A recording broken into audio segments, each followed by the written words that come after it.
कृष्ण कृष्ण हरे राम राम हरे हरे। श्रील प्रभुपाद की जय। समवेत भक्तवृंद की जय। हरे कृष्णा। श्रीमद् भागवतम दशम स्कंद अध्याय 1 हम लोग पाठ कर रहे हैं, श्लोक संख्या 1 से। अच्छा, पहले चैप्टर समरी। आरती माता जी पढ़िए।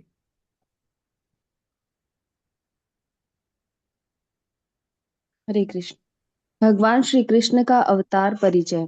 प्रथम अध्याय का सारांश इस प्रकार है। इस अध्याय में बताया गया है कि देवकी के 8वें पुत्र द्वारा मारे जाने के अपशगुन को सुनकर डरे हुए कंस ने किस तरह देवकी के पुत्रों को एक एक करके मार डाला। जब सुखदेव गोस्वामी यदुवंश तथा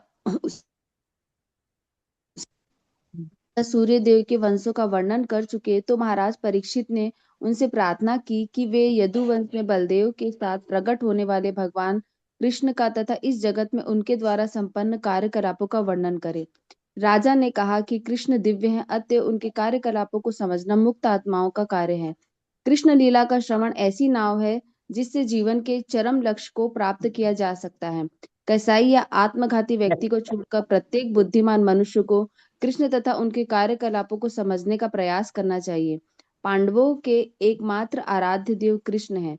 जब महाराज परीक्षित अपनी माता उत्तरा के गर्भ में थे तो कृष्ण ने उन्हें ब्रह्मास्त्र के प्रहार से बचाया था। अब महाराज परीक्षित सुखदेव गोस्वामी से पूछते हैं कि रोहिणी पुत्र भगवान बलदेव किस तरह देवकी के गर्भ में प्रकट हो चुके, कृष्ण मथुरा से वृंदावन क्यों स्थानांतरित हुए और वे वहां अपने परिवार वालों के साथ किस तरह रहे। कृष्ण ने मथुरा तथा वृंदावन में क्या किया और उन्होंने अपने मामा कंस का वध क्यों किया। कृष्ण कितने वर्षों तक द्वारका में रहे और उनके कितनी रानियां थी। महाराज परीक्षित ने सुखदेव गोस्वामी से ये सारे प्रश्न पूछे। उन्होंने सुखदेव गोस्वामी से यह भी अनुरोध किया कि वे कृष्ण के उन अन्य कार्यों का भी वर्णन करें जिन्हें उन्होंने नहीं पूछा। ये जब दशम सुखदेव स्कंद की शुरुआत है।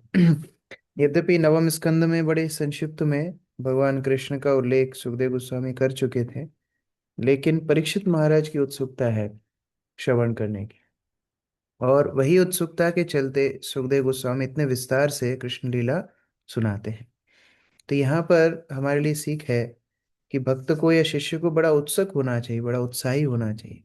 रूप गोस्वामी बोलते हैं, उत्साह निश्चयात् धैर्यात्। उत्साह से भक्ति का वर्धन होता है। तो परीक्षित महाराज ऐसी स्थिति में हैं, उन्होंने कुछ खाया पिया भी नहीं है, इतने शारीरिक रूप से दुर्बल हो गए हैं, और कुछ दिनों में, 2-3 दिनों में उनको श्राप के अनुसार मृत्यु भी होने वाली है। लेकिन फिर भी कृष्ण कथा सुनने के लिए बड़े उत्सुक हैं। और अभी हम देखेंगे श्लोक दर श्लोक, कई श्लोकों में, लगभग 1 दर्जन श्लोकों में परीक्षित महाराज सुखदेव गोस्वामी को अपनी लालसा बताते हैं कि वो क्यों कृष्ण लीला सुनना चाहते हैं, विस्तार से सुनना चाहते हैं। पांडवों के एकमात्र इष्ट भगवान हैं, और हर परिस्थिति में भगवान उनकी रक्षा करते हुए आए हैं। जन्म में भी उनकी रक्षा की, और अभी ऐसी भीषण परिस्थिति में वो कृष्ण को छोड़ के और किसका स्मरण करेंगे। तो इसलिए वो बहुत विस्तार से भगवान की लीला सुनने के लिए अनुरोध कर रहे हैं। रागिनी प्रिय माता जी पढ़िए। हरे कृष्ण प्रभु जी। जब शील सुखदेव गोस्वामी कृष्ण भावनामृत के विषय में बताने लगे तो महाराज परीक्षित अपने उपवास से उत्पन्न थकान को भूल गए। भगवान श्री कृष्ण का वर्णन करने के लिए उत्सुक शील सुखदेव गोस्वामी ने बतलाया, भगवान श्री कृष्ण के कार्यों का वर्णन गंगा जल के समान समस्त ब्रह्मांड को शुद्ध बनाने वाला है। वक्ता, प्रश्नकर्ता तथा श्रोता सभी शुद्ध हो जाते हैं। एक बार जब इतना समस्त विश्व पवित्र इतना पवित्र है भगवान की लीलाएं, उनकी कथाएं, कि उससे सारे श्रम को व्यक्ति पार कर सकता है। जितनी थकान, जितना श्रम, जितनी निराशा, जो कुछ जीवन में है, उस सब से बाहर निकल सकता है भगवान की कथा श्रवण करके। और ये साधक स्तर पे भी संभव है। भक्ति रसामृत सिंधु में रूप गोस्वामी बताते हैं कि कैसे साधक है, उसके अंदर बहुत सारे अनर्थ हैं, वो बिल्कुल भी अभी शुद्ध अवस्था में नाम जप नहीं कर रहा है, उसके बाद भी यदि वो शुद्ध भक्तों के सानिध्य में रहेगा, उसके अंदर भी भाव जागृत हो जाएगा उतने समय के लिए। उतने समय के लिए, जितने समय के लिए श्रवण करेगा, जितने समय भक्तों के संग में रहेगा, उसके अंदर भी शुद्ध भाव जागृत हो जाएंगे। शोभा माता जी।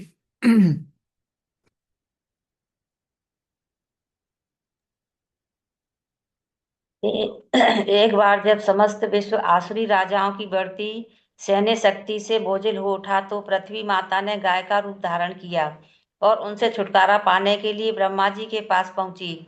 माता पृथ्वी के संताप पर दया करके ब्रह्मा जी, शिव जी तथा अन्य देवताओं समेत गाय रूपी धरती को अपने साथ लेकर क्षीर सागर के तट पर पहुंचे और भगवान श्री विष्णु को प्रसन्न करने के लिए स्तुतियों की जो दिव्य परमानंद में एक द्वीप पर शयन कर रहे थे।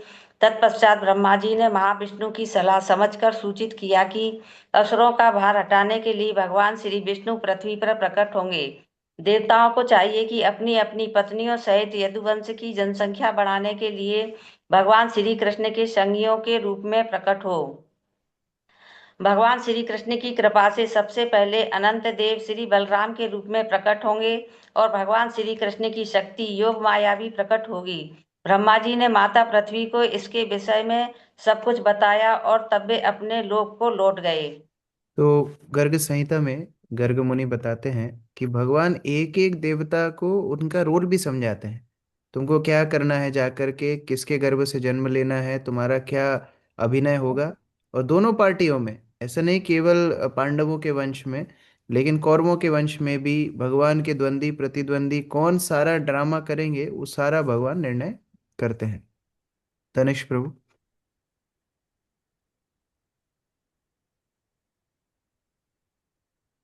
तनिष्क प्रभु।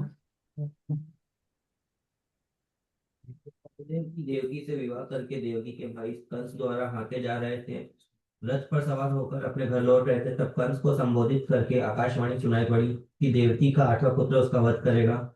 यह अपशकुन सुनकर कंस देवकी को तत्क्षण मारने के लिए उद्युत हुआ, किंतु वसुदेव ने व्यवहार कुशलता से उसे यह करके समझाया कि उसे अपनी छोटी बहन को विशेषतः विवाह के समय पर नहीं मारना चाहिए। हर देहधारी की मृत्यु अवश्य होगी। हर जीव एक शरीर में कुछ काल तक जीवित रहता है और तब वह दूसरे शरीर में स्थानांतरित होता है। किंतु दुर्भाग्यवश वह शरीर को आत्मा मान बैठता है। यदि इस भ्रांत धारणा से कोई व्यक्ति अन्य व्यक्ति को मारना चाहता है तो उसकी नारकीय तौर पर निंदा होती है। तो इस तरह वसुदेव कंस के साथ युद्ध करने में सक्षम नहीं थे। कंस ने दिग्विजय कर चुकी थी, बड़े बड़े असुरों को हरा करके वो मथुरा में ला चुका था और इतना शक्तिशाली था कि देवता भी कंस से डरते थे। तो ऐसी परिस्थिति में वसुदेव कंस से युद्ध नहीं कर सकते थे, लेकिन उन्हें समझा करके तर्क के माध्यम से कंस को रोका। अंश प्रभु पढ़िए। हम्म।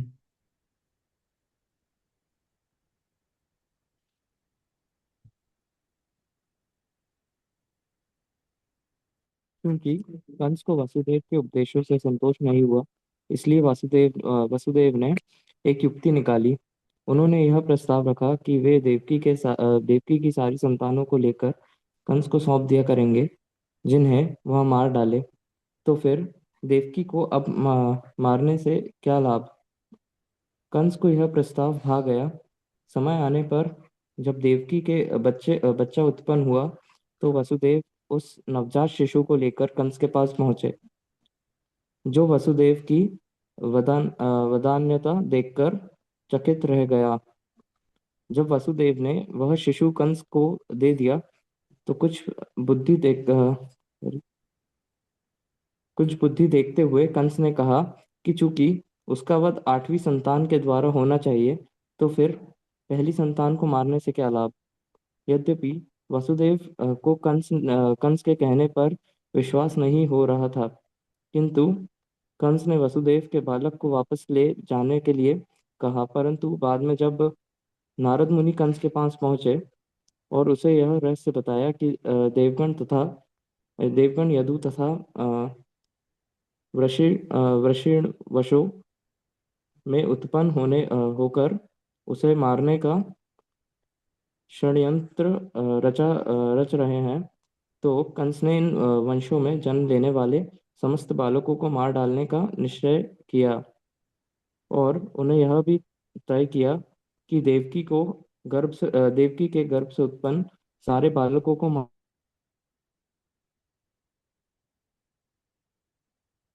उसने वासुदेव तथा दोनों ही को बंदी बना लिया और एक एक करके उनके 6 पुत्र मारता रहा। नारद ने कंस को यह भी सूचित किया कि कंस अपने पूर्व जन्म में कालनेमी नामक असुर था, जिसका वध विष्णु ने किया था। फलस्वरूप कंस यदुवंशियों का महान शत्रु बन गया।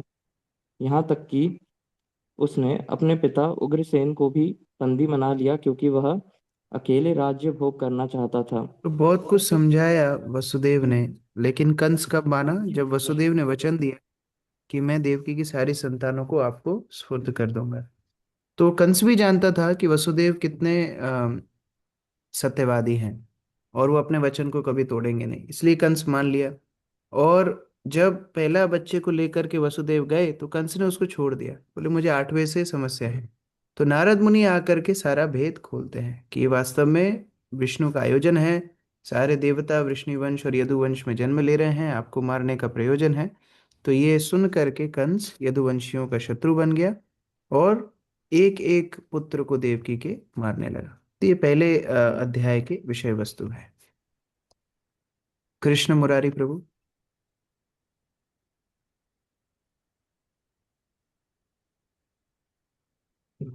मीनू माता जी। कृष्ण की लीलाएं 3 प्रकार की है: ब्रज लीला, मथुरा लीला तथा द्वारका लीला।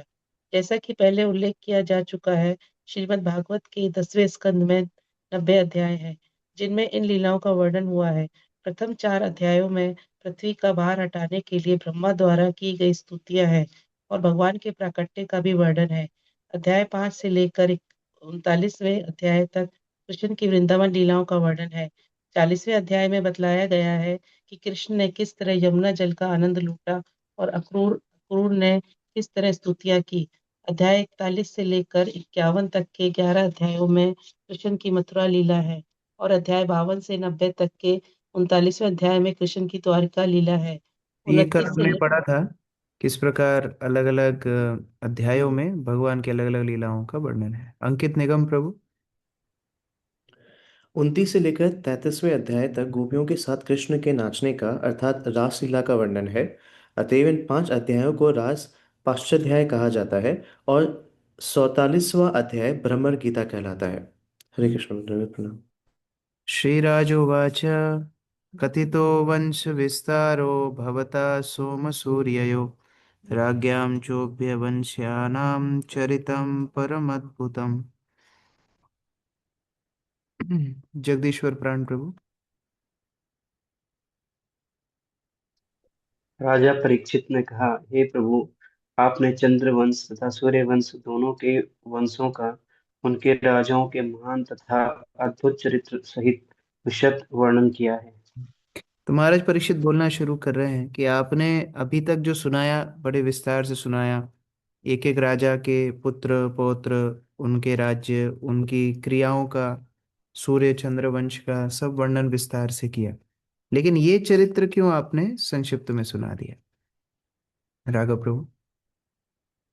तात्पर्य: नवम स्कंद के अंत में 24वें अध्याय में सुखदेव गोस्वामी ने कृष्ण के कार्यकलापों का सार दे दिया है। उन्होंने बतलाया कि कृष्ण किस प्रकार धरती का बोझ कम करने के लिए स्वयं प्रकट हुए थे, किस तरह उन्होंने गृहस्थ के रूप में लीलाएं की और किस तरह जन्म के तुरंत बाद उन्हें उनकी ब्रजभूमि लीला में ले जाया गया। परीक्षित महाराज कृष्ण भक्त होने के कारण भगवान कृष्ण के विषय में और अधिक सुनना चाहते थे। इसीलिए कृष्ण के विषय में कथा कहते रहने तथा विस्तृत जानकारी देने के लिए प्रोत्साहित करने की दृष्टि से उन्होंने सुखदेव गोस्वामी का आभार प्रकट किया कि उन्होंने कृष्ण के कार्यकलापों का संक्षिप्त वर्णन प्रस्तुत किया है। तो इस प्रकार से वो भगवान के प्रति इतने आसक्त थे, अभी तक जो श्रवण कर रहे थे उसी लालसा में कि भगवान की कथा आएगी, तो अभी विस्तार से वर्णन सुनना चाहते हैं। अर्चना माता जी। श्रील सुखदेव गोस्वामी ने कहा था, जातो गतः पितृगृहाद् व्रज मेधितार्थो हत्वा रिपुंसूत शतानि कृतोरुदारः उत्पादतेषु पुरुषः क्रतुभिः समीजे आत्मानमात्मा निगमं प्रथयान् जनेषु। लीला पुरुषोत्तम भगवान श्री कृष्ण वसुदेव के पुत्र के रूप में प्रकट तो हुए, किंतु वे तुरंत ही अपने पिता का घर छोड़कर वृंदावन चले गए। जिससे वहां अपने विश्वस्त भक्तों के साथ अपने स्नेहमय संबंधों का विस्तार कर सके। श्री भगवान ने वृंदावन में अनेक असुरों का वध किया और बाद में वे द्वारका चले गए, जहां उन्होंने वैदिक विधि से अनेक कन्याओं के साथ विवाह किया, जो स्त्री रत्ना थीं। उनसे सैकड़ों पुत्र उत्पन्न किए और गृहस्थ जीवन के नियमों की स्थापना के लिए अपनी पूजा हेतु अनेक यज्ञ संपन्न किए। सारी लीलाएं बड़ी विरोधाभासी लीलाएं हैं। भगवान जन्म लेते हैं वसुदेव देवकी के पास ऐसी अवस्था में जो कि उतनी अनुकूल परिस्थिति नहीं है, कारागृह में जन्म लेते हैं। और इतनी तपस्या करने के बाद उन्होंने भगवान को पुत्र रूप से प्राप्त किया, वहां पर छोड़ करके वो वृंदावन चले गए। जब वृंदावन में भी जो लीलाएं की, चोरी करना, झूठ बोलना, ये सब भी भगवान जो जो एब्सोल्यूट ट्रुथ है, जो सत्य, स्वयं सत्य की मूर्ति है, उनके लिए शोभा नहीं देता। फिर द्वारका गए तो इतनी पत्नियों के साथ विवाह किया, तो हर तरह से उनकी लीलाएं बड़ी बड़ी रोमांचक हैं। इसी तरह बलराम, परीक्षित महाराज बोलते हैं कि एक माता के दो पुत्र हमने सुने थे, लेकिन एक बच्चे की दो माताएं हमने नहीं सुनी। तो इनके भी दो दो माताएं हैं, देवकी भी रोहिणी भी। तो ये सारी बड़ी रोमांचक कथाएं हैं, तो ये सब हम विस्तार से सुनना चाहते हैं। दीप्ति माता जी पढ़िए। यदुवंश सोम अर्थात चंद्रदेव से चले आ रहे कुल से संबंधित था। यद्यपि ग्रहों की ऐसी व्यवस्था है कि सूर्य चंद्रमा से पहले आता है, किंतु परीक्षित महाराज ने चंद्रवंश अर्थात सोमवंश को अधिक सम्मान दिया, क्योंकि चंद्रमा से चले आ रहे यादव वंश में कृष्ण अवतीर्ण हुए थे। दो पृथक क्षत्रिय राजवंश हैं, चंद्र ग्रह के राजा से चला आने वाला वंश तथा सूर्य ग्रह के राजा से चला आने वाला वंश। जब भी भगवान अवतीर्ण होते हैं तो सामान्यतः वे क्षत्रिय वंश में प्रकट होते हैं, क्योंकि वे धर्म के सिद्धांतों तथा सत्यमय जीवन की स्थापना करने आते हैं। वैदिक प्रणाली के अनुसार क्षत्रिय वंश मानव जाति का रक्षक होता है। जब भगवान श्री रामचंद्र के रूप में प्रकट हुए तो वे सूर्य देवता से चले आ रहे सूर्य वंश में अवतरित हुए थे, किंतु जब वे कृष्ण के रूप में प्रकट हुए तो वे चंद्र देवता से चले आ रहे यदुवंश में अवतीर्ण हुए। श्रीमद् भागवत के नवम स्कंद के 24वें अध्याय में यदुवंशी राजाओं की लंबी सूची दी हुई है। सोमवंश तथा सूर्यवंश के सारे राजा महान तथा शक्तिशाली थे और महाराज परीक्षित ने सबकी बड़ी प्रशंसा की थी। राज्ञा चौभय वंशयान चरितम परमाद्भुतम। फिर भी वे सोमवंश के विषय में और अधिक सुनना चाह रहे थे, क्योंकि इसी वंश में कृष्ण अवतीर्ण हुए थे। सामान्यतः भी जब कोई प्रेजेंटेशंस दी जाती हैं, तो जो सबसे महत्वपूर्ण विषय वस्तु होती है उसको सबसे पहले बताया जाता है। सभी कुछ ही दिन पहले हमारी एक मीटिंग थी कंस्ट्रक्शन को लेके। तो जो कंस्ट्रक्शन टीम है मंदिर की, उन्होंने कितने 10 या 12 आर्किटेक्ट्स से मिले, और 10 या 12 आर्किटेक्ट्स की उन्होंने डिटेल निकाली, कितना समय में काम करेंगे, कितनी फीस लेंगे, अलग अलग उनका एक्सपीरियंस, उनका कंस्ट्रक्शन इत्यादि। बड़ी शीट बनाई, प्रेजेंटेशन बनाया, सब डिवोटीज, मैनेजिंग डिवोटीज को बिठाया, महाराज भी उधर थे, और वो मीटिंग चली। 1 डेढ़ घंटा मीटिंग चली। फिर उन्होंने बाद में बोला कि बताइए, आप लोग का मत बताइए कि आपको कौन सा आर्किटेक्ट अच्छा लगता है। तो भक्ति प्रेम महाराज ने हैंड रेस किया। तो बोला, हाँ महाराज बताइए कौन सा अच्छा है। बोले, इतना तो मुझे समझ में आता है कि जब ऐसी प्रेजेंटेशन होती है उसमें फर्स्ट ऑप्शन जो रखते हैं वही आपको ज़्यादा पसंद आता है। तो यही उसका मतलब है, आपको फर्स्ट आर्किटेक्ट सबसे ज़्यादा पसंद है, क्योंकि बाद में जाते जाते व्यक्ति की रुचि कम हो जाती है। शुरू में जो प्रस्तुत होता है ना, उसके ऊपर सबसे ज़्यादा ध्यान होता है। उसी तरह परीक्षित महाराज बोल रहे हैं सूर्यवंश, चंद्रवंश, लेकिन पहले सोमवंश इसलिए बोला कि कहीं सुखदेव गोस्वामी सूर्यवंश सुन के पहले वो ना सुनाने लगे और कहीं 3 दिन उसी में ना निकल जाए। तो इसलिए बोल रहे हैं सोमवंश और फिर सूर्यवंश। और सोमवंश क्यों ज्यादा महत्वपूर्ण हो गया?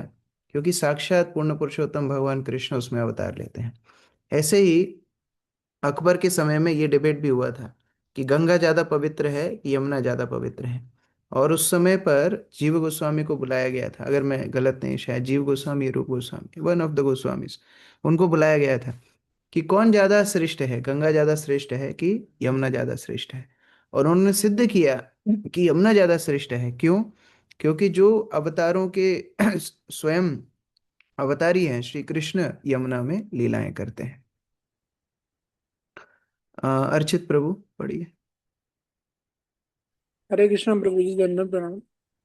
ब्रह्म संहिता में पूर्ण पुरुषोत्तम भगवान श्री कृष्ण के परम धाम को चिंतामणि धाम कहा गया है। चिंतामणि प्रकार रसु कल्प वृक्ष वृक्षावृतेषु सुरभि सुरभीर विपालयन्तम। इस धरा पर वृंदावन धाम इसी धाम का प्रतिरूप है।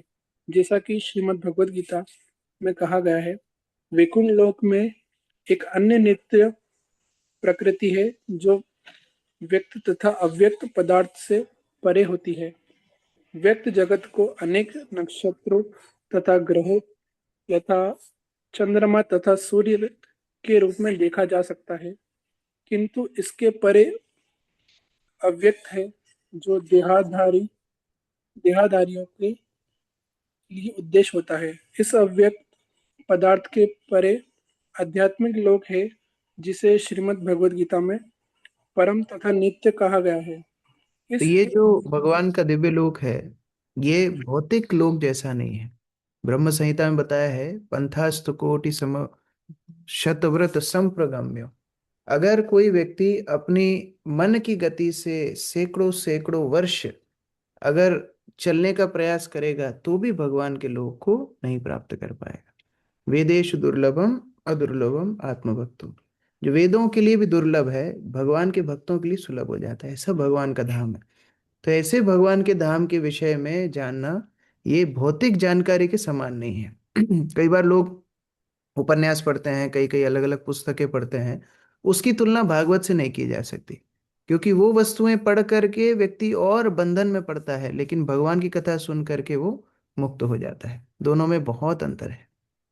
कपिल प्रभु पढ़िए। हरे कृष्ण प्रभु जी। हे मुनिश्रेष्ठ, आप परम पवित्र तथा धर्मशील यदुवंशियों का भी वर्णन कर चुके हैं। आप हो सके तो कृपा करके उन भगवान विष्णु या कृष्ण प्रभु के जी यहाँ से नहीं, बीच में रह गया इस लोक का कभी खत्म ही नहीं हुआ है प्रभु जी अभी। खत्म नहीं होता ये वाली। हाँ, इस लोक का कभी संहार नहीं होता। यद्यपि भौतिक प्रकृति का बारंबार सृजन तथा संहार होता है, किंतु आध्यात्मिक प्रकृति शाश्वत रहती है। श्रीमद् भागवत के 10वें स्कंद में उस आध्यात्मिक प्रकृति, उस आध्यात्मिक जगत का वर्णन वृंदावन, गोलोक वृंदावन या व्रजधाम के रूप में हुआ है। 9वें स्कंद के उपयुक्त श्लोक जातो गता पितृ ग्रहाद का विस्तृत वर्णन इस 10वें स्कंद में मिलेगा। तो जो भगवान का निजी धाम है, हम कभी ना जान पाते अगर सुखदेव गोस्वामी उसको वर्णन ना करते। और इसका कारण भी है, सुखदेव गोस्वामी स्वयं नित्य सिद्ध हैं, भगवान के धाम के ही निवासी हैं, जो इस धराधाम पर आकर के भगवत धाम का वर्णन कर रहे हैं। तो ये बहुत विशेष उपलब्धि है। अभी यदु के वंश का गुणगान कर रहे हैं, जिससे कोई संशय ना रहे चंद्रवंश सुनाना है कि सूर्यवंश सुनाना है। और चंद्रवंश में भी बहुत सारी ट्रिब्यूटरीज हैं, बहुत सारी ब्रांचेस हैं। तो कौन सा वंश का सुनाना है वो भी स्पष्ट कर दे रहे हैं। यदोश्च धर्मशीलस्य नितरां मुनिसत्तमा तत्रांशेन अवतीर्णस्य विष्णुर्वीर्याणि शंसनः। प्रीति माता जी पढ़िए।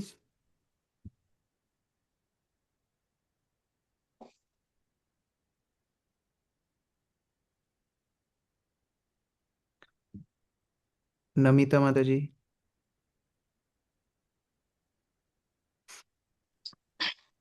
हे मुनि श्रेष्ठ, आप परम पवित्र तथा धर्मशील यदुवंशियों का भी वर्णन कर चुके हैं। अब हो सके तो कृपा करके उन भगवान श्री विष्णु या भगवान श्री कृष्ण के अद्भुत महिमा में कार्यकलापों का वर्णन करें, जो यदुवंश में अपने संपूर्ण विस्तार श्री बलदेव के साथ प्रकट हुए हैं। यदु को यहाँ धर्मशील बोला जा रहा है। हमने जब 9वें स्कंद पढ़ा था, आप लोगों को याद होगा क्यों धर्मशील बोला जा रहा है। यद्यपि लौकिक दृष्टि से, मॉरल दृष्टि से यदु धर्मशील नहीं है, क्योंकि उन्होंने अपने पिता की आज्ञा का अवहेलना की थी। जब ययाति ने उनसे निवेदन किया था कि आप मेरी वृद्धावस्था को ले लो, अपनी युवावस्था मुझे दे दो, तो उन्होंने मना कर दिया था और पुरु ने उनकी वृद्धावस्था ली थी।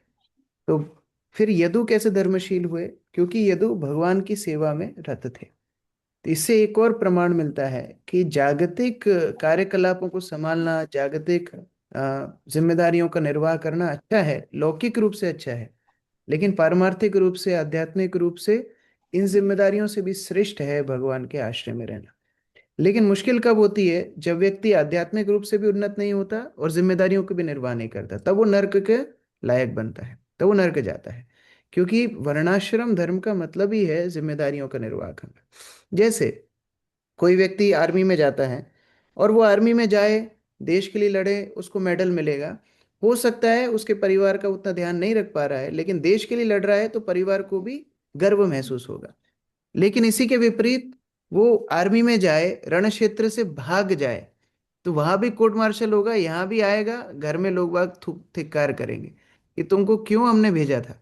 तो वहां पर भी नाम डुबा करके आए, यहाँ पर भी तुमने जिम्मेदारी को निर्वाह नहीं किया। तो उसी तरह से यदु को धर्मशील बोला गया है। यद्यपि जो भौतिक या शारीरिक धर्म है वो नहीं निभा पाया, लेकिन आध्यात्मिक धर्म में निपुण था। और ऐसे धर्मशील यदु के वंशज का हम वर्णन सुनना चाहते हैं, जिसमें स्वयं भगवान अपने अद्भुत कार्यों को संपन्न करते हैं। यस, कौन पढ़ेंगे? आप पढ़ो, कार्तिक पूजा प्रभु।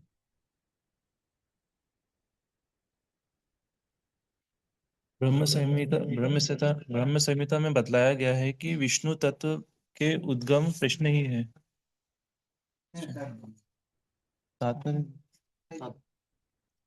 ईश्वरम परम कृष्ण सच्चिदानंद विग्रह अनादिर आदिर गोविंदा सर्व कारण कारणम।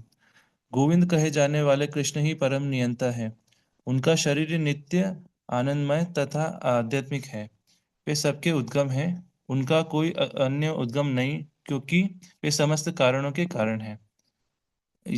यस्य कनिष काल धवलंब जीवंती लोम विलंजा जगद्दंडनाथ विष्णुर्महान स यस्य कला विशेषो गोविंदम आदि पुरुषम तमहं भजामि। असंख्य ब्रह्मांडों के प्रधान ब्रह्मांड गण महाविष्णु के एक श्वास की अवधि से के बराबर जीवित रहते हैं। महाविष्णु जिन आदि भगवान गोविंद के अंश मात्र है, मैं उनकी पूजा करता हूँ। ब्रह्म संहिता 5.48 गोविंद या कृष्ण आदि भगवान है। कृष्णस्तु भगवान स्वयं। यहाँ तक कि वे महाविष्णु जिनकी श्वास से करोड़ों ब्रह्मांड उत्पन्न होते हैं, कृष्ण के कला विशेष अर्थात अंश से भी अंश है। महाविष्णु संकर्षण के अंश कला है, जो नारायण के अंश है। नारायण चतुर्व्यूह के और चतुर्व्यूह कृष्ण के प्रथम प्राकट्य बलदेव के अंश है। अतः जब बलदेव समेत कृष्ण अभिभूत हुए तो उनके साथ सारे के सारे विष्णु तत्व प्रकट हुए। महाराज परीक्षित ने सुखदेव गोस्वामी से प्रार्थना की कि वे कृष्ण तथा उनके महिमामय कार्यकलापों का वर्णन करें। इस श्लोक का एक दूसरा भी अर्थ निकलता है। यद्यपि सुखदेव गोस्वामी सबसे बड़े मुनि थे, तो भी वे कृष्ण का आंशिक अंशेन वर्णन ही कर सके, क्योंकि कृष्ण का पूरा वर्णन कोई नहीं कर सकता। कहा जाता है कि अनंत देव के हजारों सिर हैं, और यद्यपि वे अपनी हजारों जीवों से कृष्ण का वर्णन करने का प्रयत्न करते हैं, तो भी ये वर्णन अधूरा ही रहता है। इस प्रकार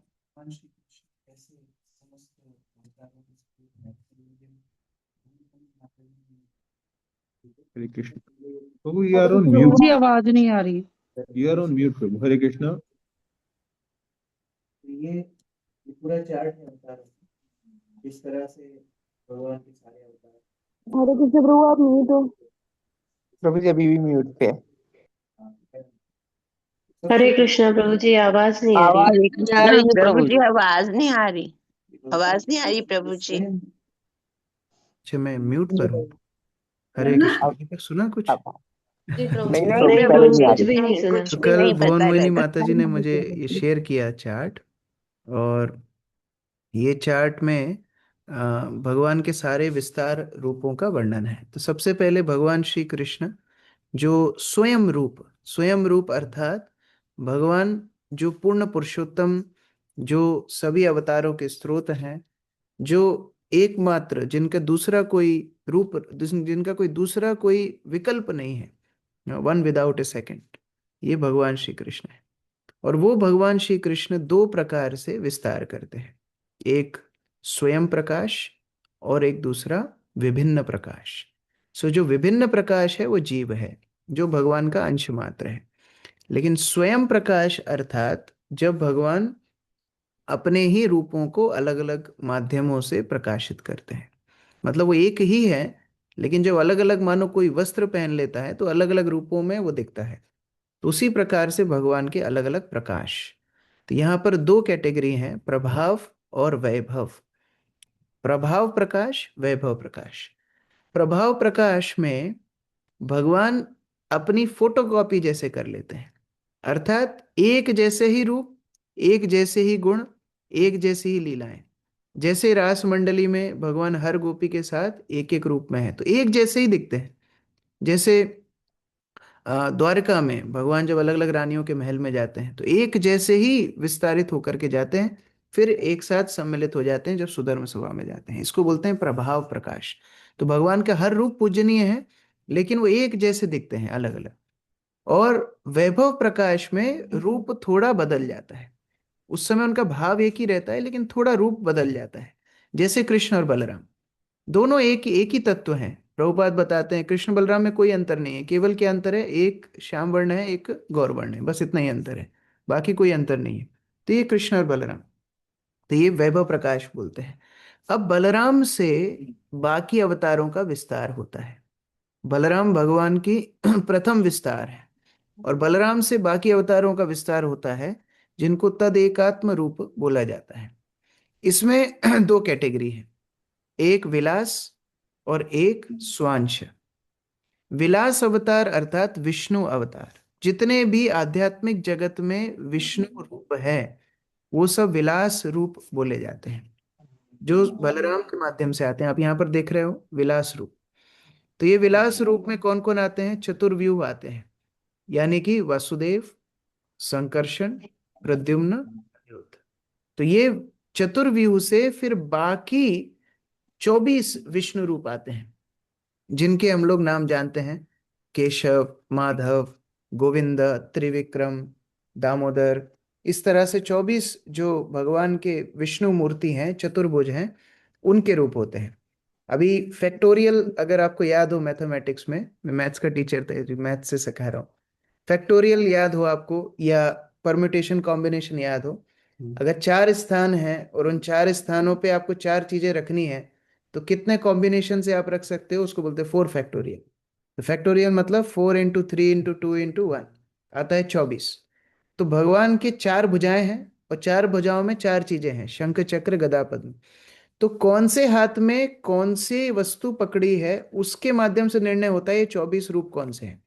तो सबके नीचे नाम लिखने की आवश्यकता नहीं होती। जो जानकार हैं, हमको तो याद नहीं है, लेकिन जो जानकार हैं वो उस विग्रह को देख के पहचान सकते हैं ये दामोदर का विग्रह है, कि ये संकर्षण है, कि अनिरुद्ध है, कि ये प्रद्युम्न है, कि ये कौन से रूप हैं। ये पहचाना जा सकता है उनने किस हाथ में शंख पकड़ा है, किस हाथ में चक्र पकड़ा है, किस में गदा है, किस में पद्म है। तो अगर आप इस फोटो में और विस्तार से देखो तो कम से कम गदा तो आपको दिख रही होगी, इनके इस हाथ में है, लेफ्ट हैंड में, इनके राइट हैंड में है, फिर ये ऊपर वाले हाथ में है, इस तरह से। तो ये 4 अलग अलग, इसी तरह 24 अवतार यहाँ पर विष्णु मूर्ति, वैकुंठ की बात है। अब स्वांश कौन है, स्वांश वो अवतार हैं जो भौतिक जगत में प्रकाशित होते हैं। इनमें अगर दोनों में थोड़ा अंतर देखें, विलास अर्थात अपने विलास के लिए, अपने आनंद के लिए भगवान जो विस्तार करते हैं वैकुंठ में, तो ये है विलास अवतार, याद रखने में थोड़ी सुविधा होगी। और स्वांश अवतार कौन से हैं, जो भगवान भौतिक जगत में अवतार लेते हैं, उनको बोलते हैं स्वांश अवतार। अभी इसके ऊपर की जितनी कहानी थी, स्वयं रूपा, स्वयं प्रकाश, प्रभाव, वैभव, विलास, ये सब आध्यात्मिक जगत तक की बात हुई। अब स्वांश में भौतिक जगत में भगवान 6 प्रकार के अवतार लेते हैं। सबसे पहले है पुरुष अवतार। पुरुष अवतार अर्थात भगवान 3 विष्णु के रूप में अवतार लेते हैं। सबसे पहले महाविष्णु, जो कारण सागर में अवस्थान करते हैं, इसलिए उनका नाम है कारणो दक्षाई विष्णु। शाई मतलब लेटे हुए, कारण मतलब कारण, और उदक मतलब जल। कारण के जल में जो लेटे हुए हैं वो विष्णु, कारणो दक्षाई विष्णु। उसके बाद एक एक ब्रह्मांड में भगवान गर्भोदक्षाई विष्णु के माध्यम से अवस्थान करते हैं। तो जो एक एक ब्रह्मांड होता है वो एक एक बुदबुदा जैसा होता है, और एक एक बबल में आधा जल जो भरा होता है उसको गर्भोदक सागर बोलते हैं। उस गर्भोदक सागर में गर्भोदक्षाई विष्णु रहते हैं, शेषनाग की शैया पर। माता लक्ष्मी उनके चरण दबाती हैं, उन्हीं की नाभि से कमल निकलता है जिसमें ब्रह्मा जी प्रकट होते हैं। तो हर ब्रह्मांड के अलग अलग ब्रह्मा भी होते हैं, और उधर ही 14 लोग भी निवास करते हैं। अब क्षीरोदक्षाई विष्णु भगवान के तीसरे महापुरुष मतलब पुरुष अवतार हैं, और ये क्षीरोदक्षाई विष्णु का लोक होता है श्वेतद्वीप। सारे अवतारों के स्रोत ये क्षीरोदक्षाई विष्णु होते हैं। भौतिक जगत ये माध्यम है भौतिक जगत और आध्यात्मिक जगत के बीच के। तो आध्यात्मिक जगत से भगवान जब भी अवतार लेते हैं भौतिक जगत में क्षीरोदक्षाई विष्णु से लेते हैं। तो जो लोग बोलते हैं कि विष्णु के सारे अवतार होते हैं, उनकी जानकारी यहाँ से शुरू हो रही है, इसके ऊपर की जानकारी उनको नहीं है।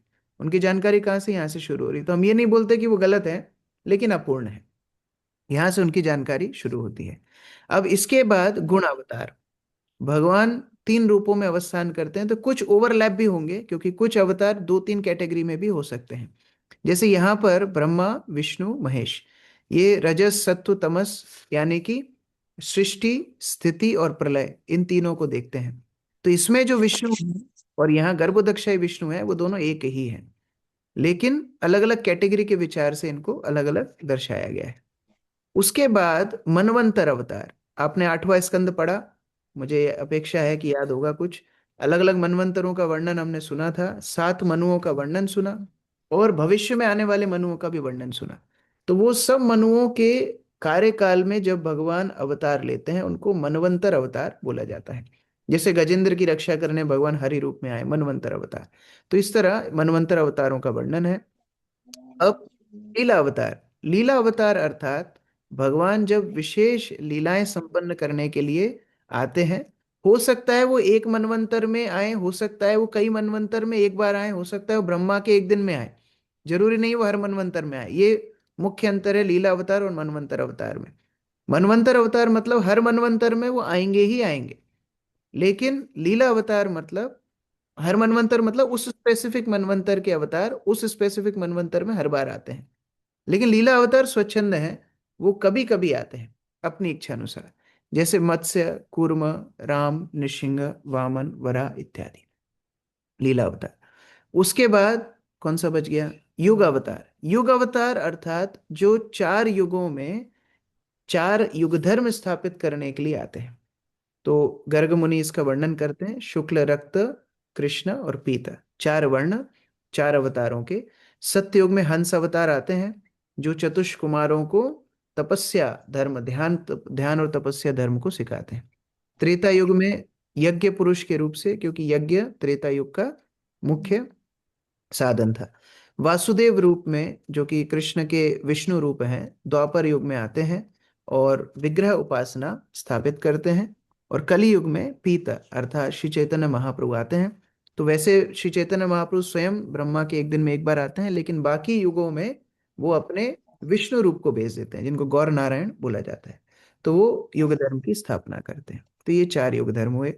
उसके बाद शक्तावेश अवतार, जहां भगवान की विशेष शक्ति अपने किसी जीव को वो देते हैं, और उस जीव को वो शक्ति प्रदान करके एक विशेष विशेष कार्य को संपन्न करते हैं।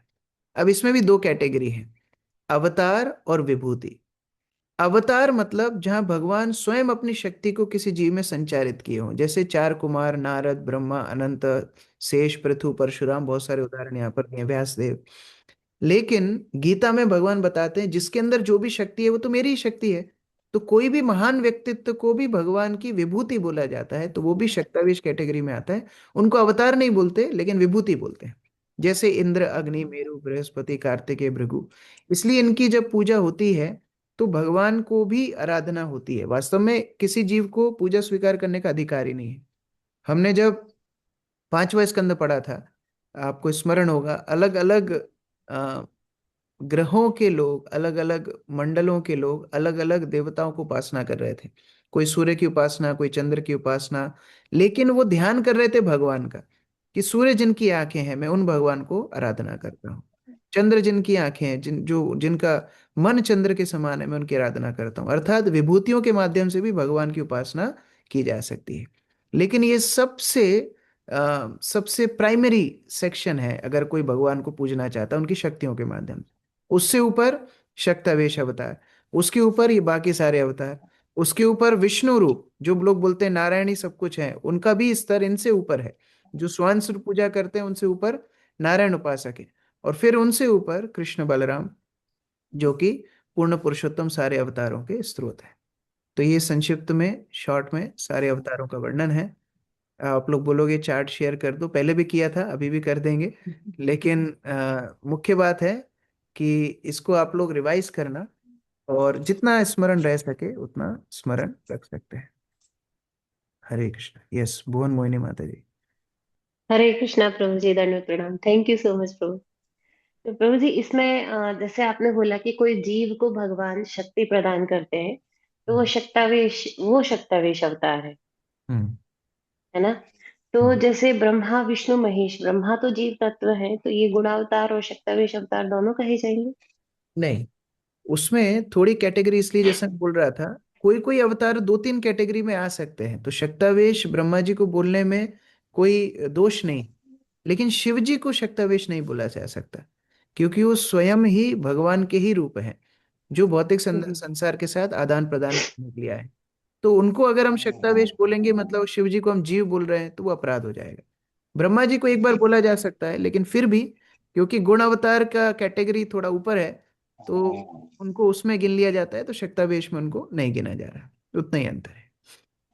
और आपने जो बताया कि जैसे वो 24 विष्णु तत्व है ना, 24 विष्णु है, अलग अलग शंख चक्र गदा पद्म लिए, उस तरह से। तो आपने उनके नाम बताए, दामोदर, माधव, केशव, गोविंद। ये तो हम भगवान कृष्ण को बोलते हैं ना, क्योंकि हाँ, तो सोर्स तो वही है, भगवान ही है, लेकिन विष्णु रूप में भी उनके इस तरह नाम है।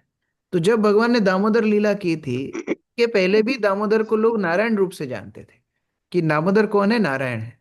लेकिन जब भगवान ने दामोदर लीला की, तो पता पड़ा वो दामोदर नारायण के भी स्रोत हैं श्री कृष्ण, क्योंकि वो दाम बंधन लीला कर। माधव, माँ अर्थात माता लक्ष्मी, धव मतलब उनके पति। तो माधव कौन है, लक्ष्मीपति। तो नारायण को भी बोला जा सकता है, लेकिन जो करोड़ों करोड़ों लक्ष्मी के द्वारा सेवित हैं श्री कृष्ण, वो उन माधव के भी स्रोत हैं। तो ये दोनों तरह के अर्थ होते हैं, नारायण रूप में भी है और भगवान कृष्ण के भी नाम। Thank you so much. जैसे मानो वासुदेव, वासुदेव श्री कृष्ण का भी नाम, लेकिन वासुदेव विष्णु रूप है। तो जब भगवान वासुदेव नारायण रूप की बात होगी, तो वो श्री कृष्ण वासुदेव के ही विस्तार माने जाएंगे। और जैसे आपने बोला कि वासुदेव कृष्ण जो है हर द्वापर युग में आते हैं, और नंद नंदन कृष्ण अभी आए हैं इसमें। हाँ, तो वासुदेव कृष्ण, उनको हम क्षीरोदकशाई विष्णु का, वो मतलब वो उनके क्षीरोदकशाई विष्णु उनके स्रोत हैं। यस। Thank you, प्रभु। विपिन प्रभु। हरे कृष्ण प्रभु जी, दंडवत प्रणाम। प्रभु जी, कितनी बार देखा ये चार्ट, बाकी ये हमेशा कंफ्यूजिंग रहता है, मतलब समझ में नहीं आता इसका इजी तरीका क्या है। क्योंकि कई बार लोग जैसे सीरियल में देखें कि विष्णु से ही सब कृष्ण आए हैं, तो वो बड़ा कंफ्यूज रहता है। तो उनको भी हम समझा सके तो इसका कैसे इजी समझे तरीका इसको? है, प्रभुपाद की पुस्तक उठाना है, खोलना है और पढ़ना शुरू करना है। ये इजी तरीका है, क्योंकि बाकी सीरियल देख करके वो ज्ञान अर्जित नहीं किया जा सकता। तद्विद्धि प्रणिपातेन परिप्रश्नेन सेवा। नहीं तो भगवान भी बोलते हैं कि सीरियल देख के तुम ज्ञान अर्जित कर लो, नहीं, तत्वदर्शी गुरु से ही ज्ञान अर्जित किया जा सकता है। तो इसलिए जब हम प्रभुपाद की पुस्तक पढ़ते हैं, धीरे धीरे ये तत्व को समझते हैं। लेकिन फिर भी लोगों को शुरू में डिस्टर्ब करने की आवश्यकता नहीं है, उनको इतना सब समझ में नहीं आएगा। शुरू में हरिनाम प्रसाद भक्तों का संग, यही हमारे प्रचार के माध्यम बनते हैं। और जब वो रेगुलर हो जाते हैं, जब वो शास्त्र में उनकी श्रद्धा आ जाती है, तब ये बातें की जा सकती प्रभु जी, एक चीज और, जैसे यहाँ एक जगह प्रभु जी जैसे इसमें बताया था कि जब कंस ने जब बच्चों को मारने का विचार त्याग दिया, तो फिर आगे आएगा, ये आ जाए आगे जैसे नारद मुनि जैसे उसमें पूछा था प्रभु जी कि नारद मुनि उनको वापस जाके समझ, क्यों बता रहे कंस को। आपका प्रश्न समझ गया, वो आएगा आगे। ठीक है, नारद मुनि विलन है कि हीरो है, आगे स्पष्ट। और एक जगह प्रभु जी की भ्रमर गीता है, ये भी कुछ आगे आएगा, हाँ, भ्रमर गीता। आगे उद्धव जब संदेश लेके आते हैं ब्रज में, तो राधा रानी भ्रमर से बात करती, बहुत आगे है वो। जी, थैंक यू हरे प्रभु जी, हरे कृष्णा कृष्णा प्रभु, प्रभु। इसकी रिकॉर्डिंग करवा भेज देंगे, मतलब आज हाँ, आपने जो ये सब बताया इसको 1-2 बार और सुनना पड़ेगा। यस। अक्रूर प्रभु। हरे कृष्णा प्रभु जी, दंडवत प्रणाम। प्रभु जी, जैसे बलराम जी से जो 4 तत्व आते हैं, वसुदेव, संकर्षण, प्रद्युम्न, अनिरुद्ध, एक वसुदेव कृष्ण अलग बोलते हैं, एक भगवान के पिता का नाम वसुदेव है, तो ये नहीं, तीनों चीजों भगवान के का। पिता का नाम वसुदेव है। हाँ, तो इनमें कुछ अंतर कुछ समझ में। हाँ, वसुदेव और वासुदेव, जैसे बदरायण बादरायण, तो जब पिता के नाम से पुत्र का नाम होता है तो आ जुड़ जाता है, आकार। तो वसुदेव अर्थात शुद्ध स्थिति, जो तमोगुण रजोगुण सत्वगुण से ऊपर स्थिति होती है, उसको वसुदेव सत्व बोला जाता है, शुद्ध।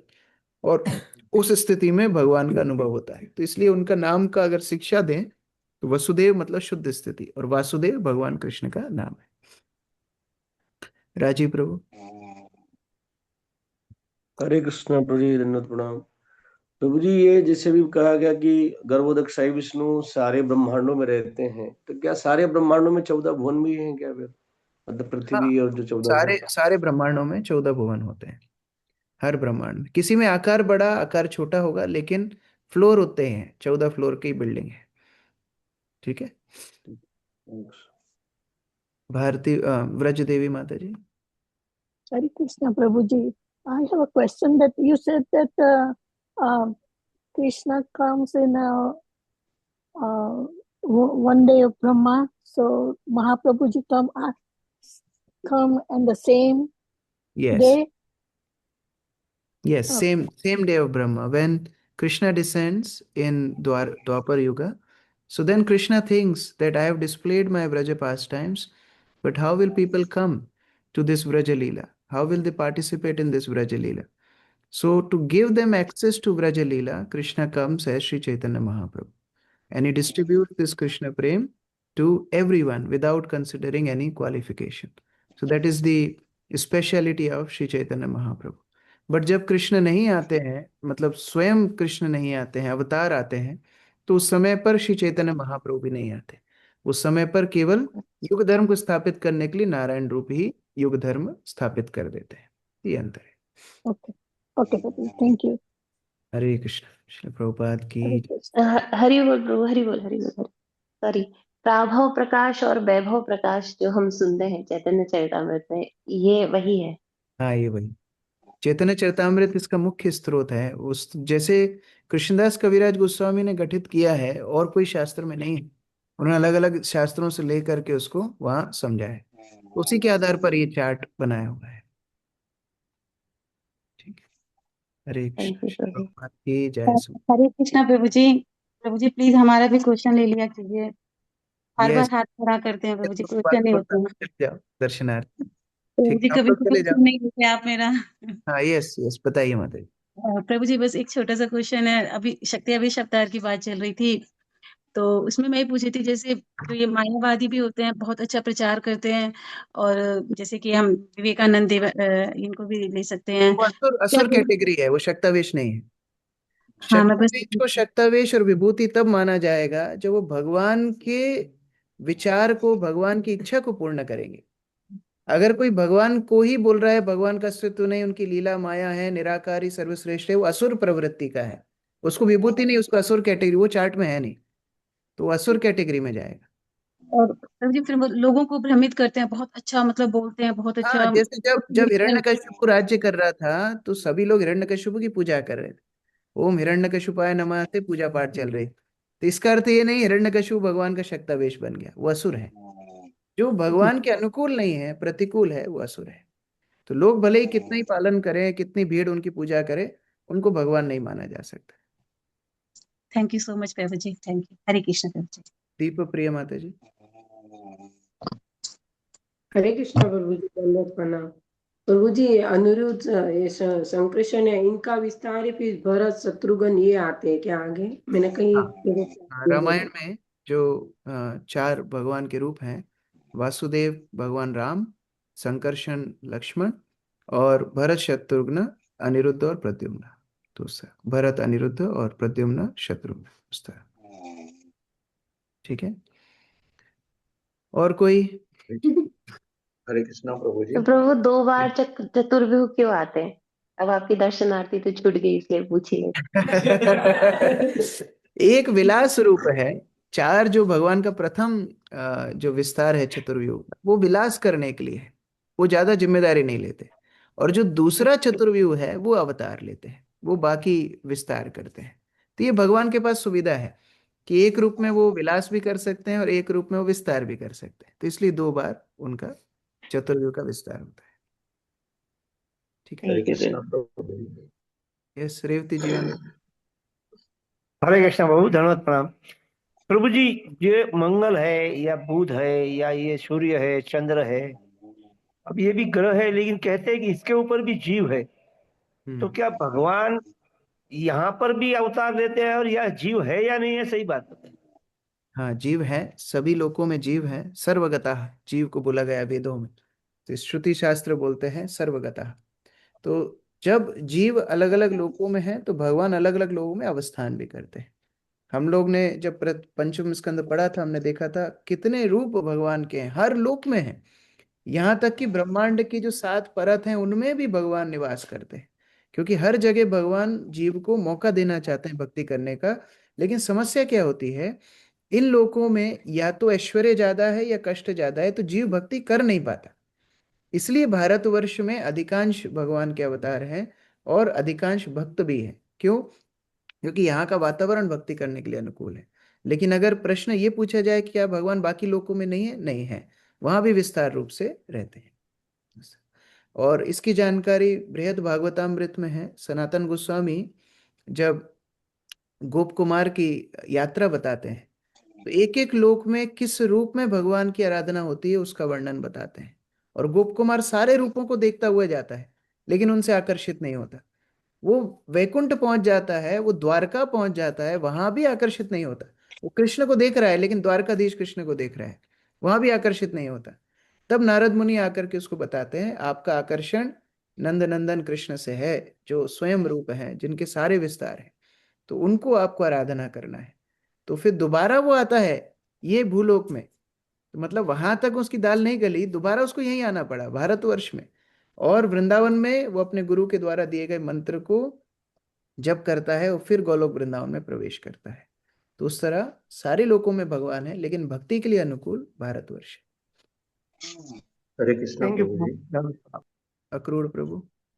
प्रभु जी, एक ये भक्ति रसामृत सिंधु जो बुक है मेरे पास, तो अभी मैं स्टडी कर रहा हूँ। पर मैंने एक लेक्चर में जो प्रभु जी वृंदावन से क्लासेस है, तो उसमें श्लोक वाइज बताया। इसमें तो एक भी श्लोक नहीं है। तो वो क्या भक्ति रसामृत सिंधु अलग है क्या प्रभु? नहीं नहीं, जो रूप गोस्वामी ने पुस्तक लिखी है उसमें श्लोक है, संस्कृत में लिखी है। और प्रभुपाद ने जब इसको इंग्लिश में ट्रांसलेट किया तो ये एक पुस्तक है जिसमें एक भी श्लोक नहीं है। प्रभुपाद ने इतना ट्रांसलेशन, इतना भयंकर ट्रांसलेशन किया है कि एक भी श्लोक नहीं है। मतलब बाकी जगह पे तो प्रभुपाद श्लोक देते हैं, फिर शब्दार्थ देते हैं, फिर अनुवाद देते हैं, तात्पर्य देते हैं।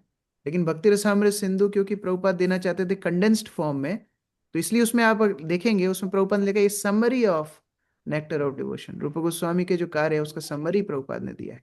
जैसे कृष्णा बुक, दशम स्कंद इतना बृहद है, तो उसको प्रभुपाद ने कृष्णा बुक में समरी फॉर्म में दिया, जिससे भक्त उसको पढ़ सके, डरे ना।